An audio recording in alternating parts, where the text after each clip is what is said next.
Allahumma jammilna bil afiyati wassalamah wa haqiqna bitaqwa wal istiqamah wa a'izna min mujibatin nadamah ya rabbal alamin. Ya, jadi para teman-teman sekalian, malam hari ini kita membaca kitab yang terbaru daripada gantinya kitab yang kita udah khatamkan minggu kemarin, Sifat 20. Nama kitabnya adalah Adabul Insan, adab manusia. Apa bedanya antara manusia dengan hewan, dengan binatang? Di antaranya adalah satu poin yang paling penting itu adalah letak adabnya. Ya, hewan makan nggak? Makan. Hidup nggak? Beranak nggak? Tidur nggak? Tidur. Tapi punya adab nggak dia? Latin kucing itu kalau di jalanan dia begitu-gituan sama pacarnya. Nggak ada adabnya itu. Ya, itulah diantaranya kita dikasih akal sama Allah, diantaranya untuk mendayagunakan akal kita supaya kita menjadi manusia yang beradab dan berakhlak. Ya. Jadi kemarin yang saya sudah katakan ya, jadi ada 3 ilmu yang wajib dipelajari oleh kita seorang mukmin. Yang pertama adalah ilmu tauhid, yang kedua adalah ilmu fikih, yang ketiga adalah ilmu akhlak atau adab atau tasawuf. Dah, berarti ini kita udah masuk kepada ilmu yang ketiga. Yang pertama kemarin kita udah habisin ilmu tauhid, kita udah pelajarin. Sekarang kita masuk kepada yang namanya ilmu akhlak dan adab. Sebagai mukaddimah sebelum kita masuk ke kitab, betapa pentingnya adab ini ya. Pentingnya adab bagi kita seorang yang mengaku Islam. Kenapa kita penting untuk berakhlak atau beradab dan mempelajarinya? Jadi yang namanya akhlak itu atau adab itu nggak bisa muncul dengan sendirinya, tapi perlu ada pelajarannya gitu. Bagaimana kita bisa berakhlak, bisa beradab kalau kita nggak tahu sesuatu yang bisa menuntunnya? Di antaranya adalah kita harus mempelajarinya. Nabi kita Muhammad itu, ini tanggal berapa nih? Tanggal 13, tandain ya. Yang berpulpen tandain, ini kita mulai tanggal 13 bulan 12 tahun 2025 itu. Jadi Nabi kita Muhammad sallallahu alaihi wasallam, mana salawat itu? Nabi kita Muhammad sallallahu alaihi wasallam. Ucap salawat, Allahumma shalli wa sallim alaihi itu. Ulang. Nabi kita Muhammad sallallahu alaihi wasallam, Allahumma sholli wa sallim wa barik alaihi. Itu diantara misi utamanya beliau diutus ke muka bumi itu bukan bikin orang jadi pintar, bukan bikin orang jadi kaya, bukan bikin orang jadi sejahtera, bukan bikin orang jadi makmur dan lain sebagainya. Pokoknya sesuatu yang ranahnya itu duniawi, bukan.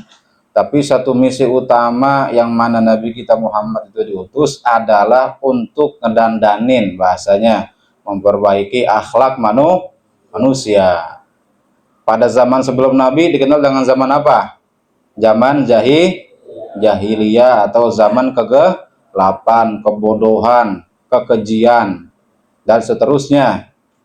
Nabi kita diutus oleh Allah. Udah gitu diutusnya kemana? Ke bangsa Arab yang waktu itu memang pusatnya jahiliyah. Ka'bah itu tempat suci sakral, tapi diisi dengan 360 berhala. Bayangin tuh, orang tawaf di Ka'bah itu telanjang.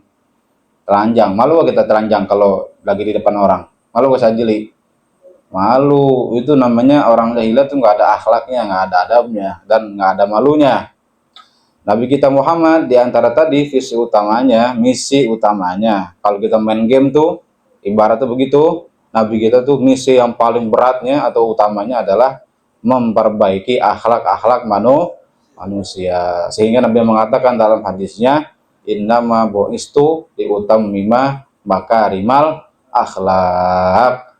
Hanya saja aku itu diutus untuk memperbaiki dan memperbagus akhlak-akhlak. Karena kenapa? Karena dengan akhlak itulah seseorang itu nantinya akan mendapatkan kehidupan yang bahagia. Kenapa dibilang kehidupan yang bahagia? Karena dia bisa berinteraksi dengan orang dengan baik dan orang itu bisa menerimanya. Coba kalau kita interaksi sama orang, kawan sama orang, tapi kita nggak baik begitu, atau kita punya kawan kagak punya akhlak, demen nggak kita kira-kira? Kagak demen, ya, kagak demen begitu. Makanya apa namanya istilahnya itu, mendingan orang itu ilmunya dikit tapi berakhlak dan beradab dibandingkan orang ilmunya banyak tapi nggak ada adab dan akhlaknya. Mau ngapain ilmunya banyak tapi dikit-dikit sombong mulu, nggak apa namanya belagu jadi orang, nah itu kita nggak demen. Tapi kalau ada orang ilmunya dikit tapi akhlaknya bagus sama orang, itu yang kita demen, itu yang kita topin.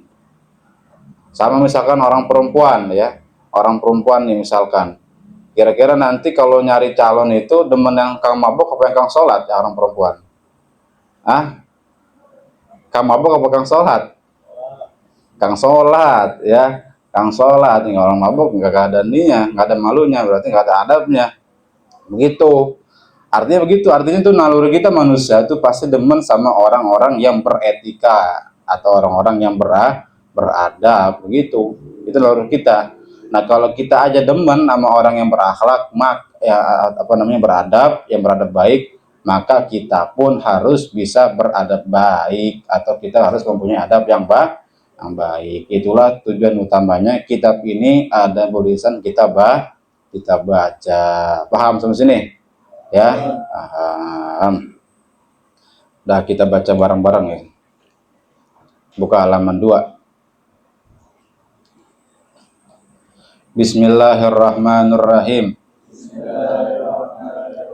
Segala puji bagi Tuhan, seru sekalian alam, dan sholawat dan sejahtera atas Nabi Muhammad dan atas keluarganya dan sahabatnya. Itu yang perempuan udah semua kita dapat. Udah, yang laki udah ya? Udah semua. Alhamdulillah. Kalau kurang dibilang lagi dah. Dan sahabatnya. Terus waba'du. Kemudian daripada itu, maka di zaman sekarang ini banyak orang yang tiada pegang aturan orang-orang baik dan banyak yang tiada kenal adat kelakuan yang baik. Iya, ini kata Habib Usman di zaman itu tuh, jangankan zaman itu, zaman dari dulu begitu, manusia begitulah ya. Artinya kehidupan manusia jangankan dari zaman misalkan tahun abad 19, dari abad jebot juga manusia emang udah ada yang kagak beradab begitu. Makanya sekarang kita jangan kaget ada orang yang kagak punya etika atau segala macam, tuh memang begitu manusia. Keadaan itu kan tiga ya, ada kalau malaikat, setan, apa hewan begitu. Kita pilih tuh, kalau kita malaikat ya berarti kita meniru yang baik-baik ya, kalau yang kagak baik-baik setan ikutannya, nafsu kita gitu. Jadi apa namanya banyak ketahui Usman itu di zaman sekarang, di zaman itu tuh tahun 1900-an abad 20, sekarang kita ada pada 21, itu banyak orang-orang yang tidak memakai aturan. Itu zaman dulu ya, apalagi zaman sekarang, wow lebih lagi ya, di tawuran, di balapan segala macam, wow banyak ya. Makanya perlu belajar adab begitu. Dulu Nabi Allah Isa ya, siapa? Nabi Allah Isa. Nabi sebelum siapa? Nabi Isa. Sebelum Nabi Muhammad. Ditanya sama orang ya, Nabi Isa ini termasuk nabi yang paling berakhlak atau akhlak bagus begitu, atau beradabnya bagus. Ditanya sama orang, wahai Isa, man adabaka? Isa, siapa yang ngajarin kamu adab? Begitu. Siapa? sampai-sampai ente punya adab bagus banget begitu. Apa kata Nabi Isa? Wahai fulan, tidak ada yang mengajari saya adab. Cuman tatkala saya melihat suatu perbuatan kekejian, sesuatu perbuatan jelek, saya tahu itu jelek, maka saya tinggalkan. Itulah saya belajar di situ. Itu kata siapa? Kata Nabi Isa, tatkala ada sebuah keburukan, saya melihatnya, maka saya tahu itu keburukan, maka saya tinggalin. Jangan sampai saya kayak dia. Begitu. Itu Nabi Isa belajar dari situ. Artinya belajar adabnya dari sebuah kejadian peristiwa yang buruk. Kita pun begitu. Jadi yang namanya belajar Arab itu nggak terbatas di buku aja, nggak terbatas malam minggu aja. Tiap hari kita bisa belajar adab. Dari mana? Dari kehidupan kita sehari-hari, dari perilaku kawan-kawan kita. Misalnya ngatain orang tua, oh jangan dah, gua kalau orang tua gua katain gua marah, ya sajili. Iya, begitu umpamanya. Atau yang lain. Berarti kalau begitu jangan dah, jangan kata orang tua. Karena saya nggak mau dikatain orang tua saya, begitu gedek. Atau kita ngelihat teman kita, misalkan palanya ditepokin aja sama dia, orang kesal papaan, meskipun bercanda, tapi nggak bagus bercandanya tuh, nepok pala, kenceng lagi, tepok begitu umpamanya. Nah, kita ngelihat tuh, misalkan kita lihat, tuh nggak enak tuh kalau digituin, ntar kepala gue digituin, berarti kita jangan gituin orang. Tuh juga namanya belajar adab. Misalkan juga nih ya, apa segala macam tawuran, apa segala macam balapan malam-malam begitu, balapan motor. Kalau tawuran ntar enak kan, kalau tawuran ntar kalau ketangkep kan orang tua kita ngenak, apa namanya, jelek namanya pertama. Kedua nanti kita tangkap polisi misalkan begitu, ntar orang tua ngeluarin duit lagi, jadi apes lagi. Kedua, intinya banyak sesuatu yang tidak baik dalam tawuran itu atau segala macamnya. Kita ngeliat tuh waktu buruk perbuatan tuh kita nggak ngerjain, itu juga namanya udah belajar adab itu ya. Jadi kita belajar adab itu nggak terbatas kepada yang namanya buku aja, tapi juga bisa kita pelajari dalam kehidupan kita sehari-hari melalui tadi sikap-sikap seseorang dan perilaku seseorang. Paham? Iya, lanjut lagi. Maka dari itulah terbit segala kejahatan yang membinasakan diri dan membinasakan lain-lain dan menyusahkan hukum. Artinya manakala seorang manusia itu tidak beradab, tidak berakhlak, maka runtuhlah dirinya dan kaumnya. Maka kita agama Islam ini, hendaknya kita ini yang mengaku orang Islam, penting sekali untuk kita yang namanya mempraktekkan akhlak-akhlak yang terpuji, akhlak-akhlak yang baik, adab-adab yang bagus. Itu penting tuh kita ngelakuin. Kenapa? Karena Nabi kita yang ngajarin, itu misi utama Nabi. Kita umatnya mesti apa namanya istilahnya mikul atau ngamalin daripada yang Nabi perintahkan tadi, ajarkan tadi. Jadi begitu. Jadi umat Islam itu masih ada sekarang, itu barangkali artinya begitu, masih ada sekarang gara-gara akhlak dan adab masih ditegakkan. Atau yang lain-lainnya dah, nggak hanya orang Islam doang. Tuh kita tahu tuh dulu ya, di mana tuh, di Spanyol, Eropa tuh, Andalusia. Itu Andalusia itu dulu kan punya orang Islam pada masa dinasti Abbasiyah itu. Itu kenapa bisa runtuh begitu? Kata ulama, di antara yang bisa menyebabkan itu runtuhnya karena krisis adab. Para petingginya, para raja-rajanya udah nggak ada lagi punya adab. Apa diantaranya? Main perempuan, rakus sama harta, kekuasaan, dan segala macamnya. Sehingga adab-adab dia tidak mencontohkan kepada para rakyatnya kepada adab-adab yang bagus. Maka begitu pemerintahan lemah secara kekuatan, diserang sama pasukan, apa tuh saya lupa tuh pasukan itu. Akhirnya hancur itu Andalusia, Spanyol. Sekarang jadi punya orang Kristen lagi. Tadinya kita itu punya kita Andalusia, Spanyol, Sevilla, Madrid, Barca. Itu punya orang Islam tadinya. Gara-gara adabnya runtuh, maka runtuhlah pula peradabannya. Nah, kita begitu. Maka kata ulama dalam sebuah syair mengatakan, wa innamal umamul akhlaquma baqiyat fa in humu zahabat akhlaquhum zahabu. dan hanyasannya eksistensi sebuah bangsa atau umat itu manakala akhlak masih terjaga. Indonesia nih kita misalkan masih menjunjung tinggi adab yang tinggi, insya Allah masih kuat. Tapi kalau udah nggak ada adabnya di Indonesia, negeri kita hancur bisa-bisa negeri kita. Yang kedua, fa'in humu zahabat akhlaquhum zahabu, manakala sebuah akhlak yang bagus, adab yang baik itu hilang dalam diri sebuah bangsa atau sebuah kelompok, sebuah suku dan sebuah diri manusia, maka mereka pun akan lenyap gitu. Maka penting sekali yang namanya adab. Terus, adapun segala kejahatan itu maka sebabnya dari karena tiada dapat ajaran yang baik.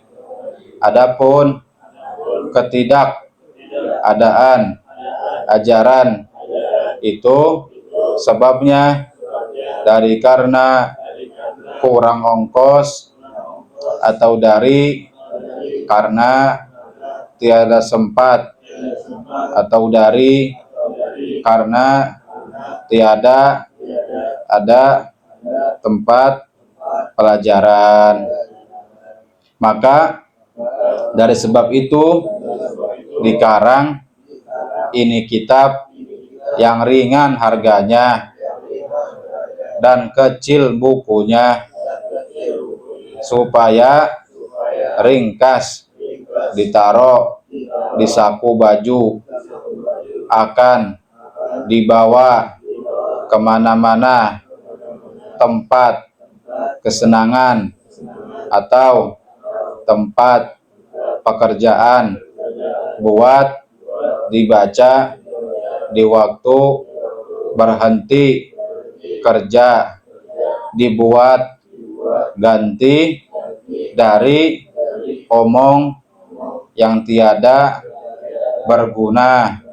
Dan juga ini kitab dengan bahasa Melayu rendah supaya dipaham sembarang orang ya. Jadi alasannya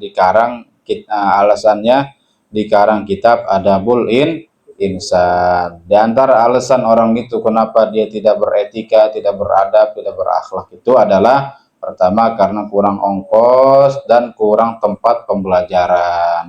Artinya kurang ongkos itu dia mau beli sesuatu, misalkan buku lah, katakan begitu, bukunya mahal, ada tulis kitab Adabul Insan ini, udahnya harganya murah, udahnya tipis. Yang ketiga, pakai bahasanya bukan bahasa Arab, tapi bahasa Arab Melayu yang bisa kita baca manakala kita lagi waktu kosong begitu, lagi kemana-mana, umpama lagi kuliah, apalagi jalan misalkan sama keluarga, kantongin kitabnya kalau tas. Kalau lagi di mana-mana jangan HP mulu dimusuhin ya, bawa gitu pulpen, notebook yang kecil, tulis tuh kalau kita nemu sesuatu yang penting. Kan kadang-kadang sekarang banyak tuh di fasilitas umum gitu kata-kata yang bermanfaat, misalkan jagalah lingkungan karena lingkungan ini, itu kan pesan, itu tulis tuh kita di buku kita. Itu baru namanya kita orang terpelajar. Jadi ada istilahnya, senjatanya. Ibarat orang perang itu kita punya senjata apa? Pulpen dan buku ya, buku kosong atau kitab ini kita bawa, atau segala macam yang lainnya. Maka diharap tiap-tiap orang, wallahu a'lam bishawab, baru pemanasan ya.